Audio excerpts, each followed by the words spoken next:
వృషభరాశి వారికి ఈ వారం మిశ్రమమైనటువంటి గ్రహస్థితి గోచరిస్తూ ఉన్నది. ప్రత్యేకించి ఈ రాశిలోనే సంచారం చేస్తూ ఉన్నటువంటి రవి గ్రహం కొంత ఇబ్బందిని కలగజేస్తుంది. ముఖ్యంగా శారీరక శ్రమ అధికంగా ఉండడం, నీరసము, నిస్సత్తువ, అలసట, అజీర్తికి సంబంధించినటువంటి ఇబ్బందులు.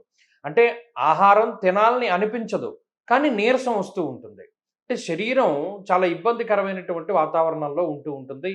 ఈ రకమైనటువంటి విషయాలకి ఈ గ్రహస్థితి కారణమవుతూ ఉంటుంది. 12వ స్థానమందు కుజుడు, జన్మరాశి యందు రవిగ్రహం ఉండడం వల్ల కొంత వ్యయ ప్రయాసలకు లోనై ప్రయాణాలు చేయవలసి వస్తుంది. అంటే మీకు సంబంధం లేనటువంటి విషయాల్లో సైతం మీరు కష్టపడి కొంత ప్రయాణాల రూపేణా డబ్బు ఖర్చు పెట్టడం, లేదా కొంత అనవసరంగా డబ్బు ఖర్చు పెట్టేటువంటి పరిస్థితులు కూడా ఈ వారంలో వృషభ రాశి వారికి కనబడుతూ ఉన్నాయి. అయితే లాభమందు శనేశ్వరుడు, దశమమందు రాహువు, 2వ స్థానమందు గురు శుక్రులు, ప్రత్యేకించి చంద్రుడు అనుకూలంగా ఉన్నటువంటి కారణం చేత ఈ వారంలో ఆర్థిక సంబంధమైనటువంటి ఇబ్బందులేవి కూడా రావు.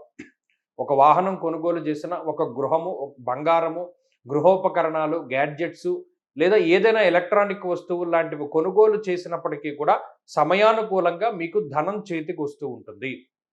రావలసినటువంటి ధనం చేతికొస్తుంది. ఎవరైనా సహాయం చేస్తానన్న వారు చేస్తూ ఉంటారు. ఇలా ఆర్థికంగా ఈ వారం ఏ విధమైన ఇబ్బంది ఉండదు. కొంత అసహనం ఉంటుంది, కోపం ఎక్కువగా ఉంటూ ఉంటుంది.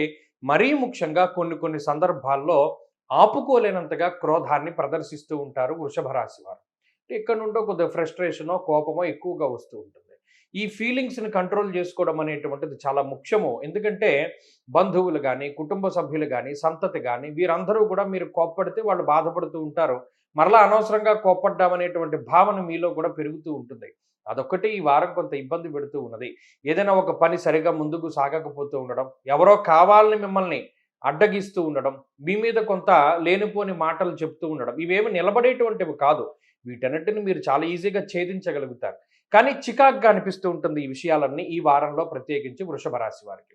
ఉద్యోగ సంబంధమైనటువంటి విషయాలు బాగున్నాయి. ఆర్థిక పరిస్థితులు బాగున్నాయి. ఆరోగ్య సంబంధమైనటువంటి విషయాలు బాగున్నాయి. ఈ వారంలో ప్రత్యేకించి విషపూరితమైనటువంటి జంతువులు, కాలిన గాయాలు, ఏదైనా కోసుకున్నటువంటి గాయాలు, ఇటువంటి వాటి పట్ల కొంత జాగ్రత్తగా ఉండడం చెప్పదగినటువంటి సూచన.